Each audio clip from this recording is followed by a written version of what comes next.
we had this situation where the council have voted down the public inquiry, and yet, I mean, the review was pretty clear.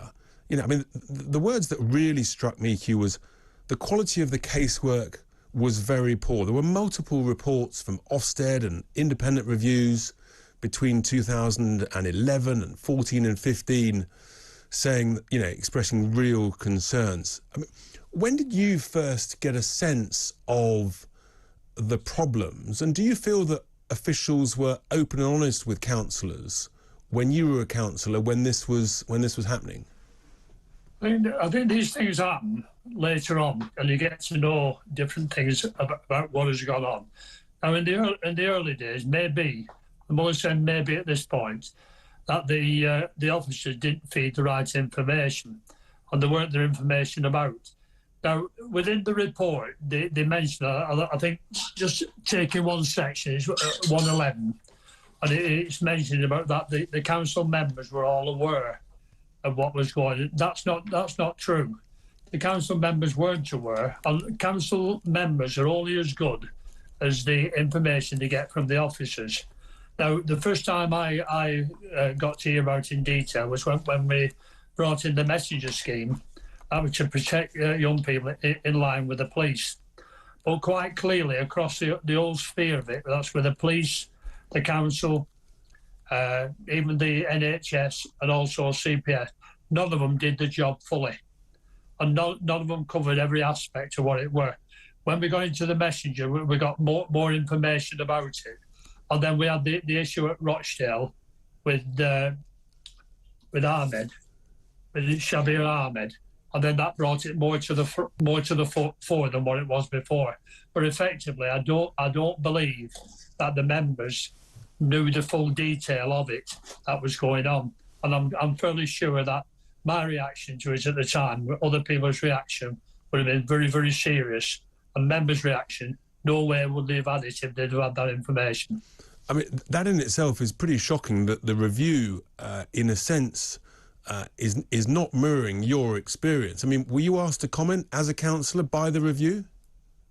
I was asked for a comment. I spent 4 hours at the review onto various things.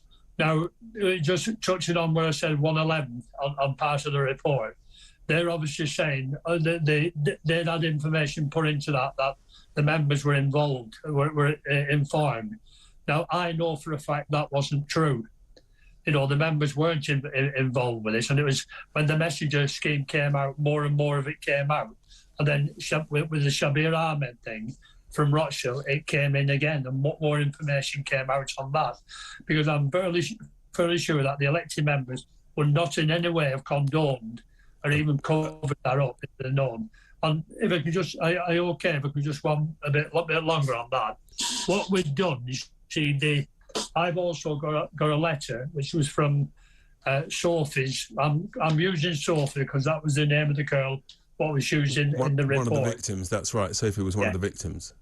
Well, Sophie's husband, who is now deceased, I believe, who was a solicitor, wrote a comprehensive report with regard to what happened, what happened in the, with it.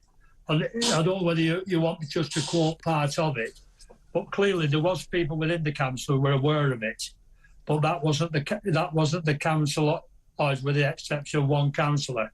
And I'm not going to read you the 3 paragraphs because you've got the report, you've got a copy of this report anyway.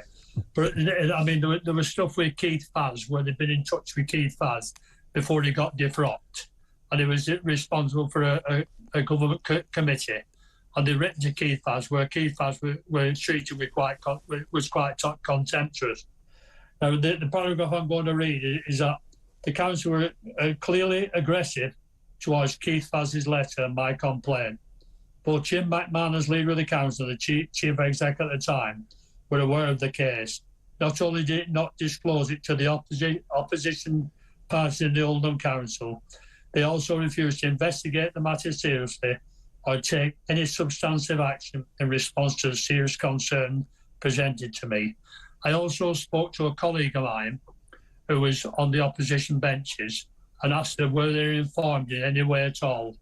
about the CSE, and she answered quite clearly no. So I mean, exactly. So you're very clear then, Hugh, that you weren't informed, other opposition council members weren't informed. I mean, that paragraph is utterly damning.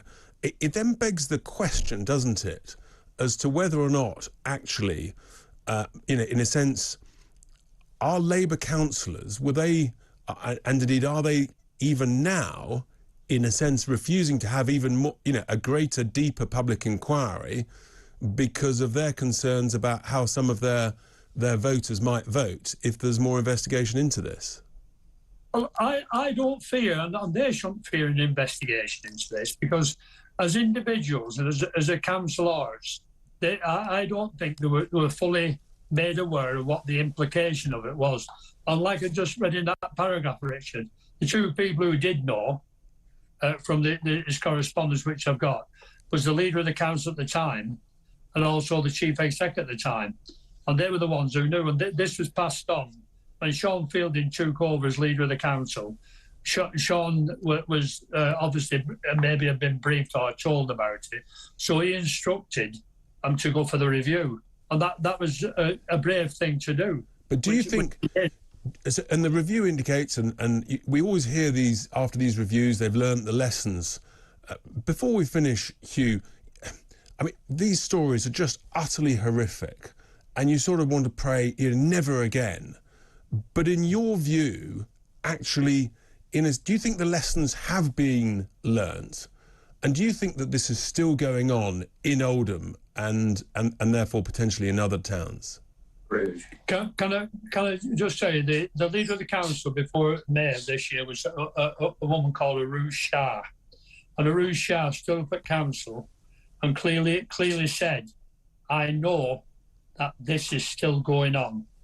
Now, when you look at the report, when you look at Sophie's husband's, quite damning report with regard to the way she'd been dealt with by certain people within Oldham Council, it is a very, very damning report. But again, I still believe you've got also the NHS, you've got the police, you've got the CPS, and you've got the council. And there's bad things within all the four agencies, and in particular the police and the council, and obviously the CPS. There was things in that report where the CPS didn't deal with, and they should have done. Now, that maybe it comes to a time where government may have to look to a body, maybe like the NCA, the National Crime Agency, who has to have an overview. I think it's still going on. Arush Shah said in 2022 it was still going on, and she must have been aware of it in 2022. And it's going on all across the country, and there has to be something bigger as an overview in what is happening with this child sexual exploitation. And it's as far as Cumbria, it's as far as in the south of England, it's Oxford, you name it, and they've all got the problem. But nobody seems to be a fear of wanting to bring it out. And I think Oldham did the right thing in getting it out. Unfortunately, it came out in a very bad way. But I don't think that council should have feared sending it off for an independent review. Hugh, thank you so much indeed for your thoughts. You're crystal clear.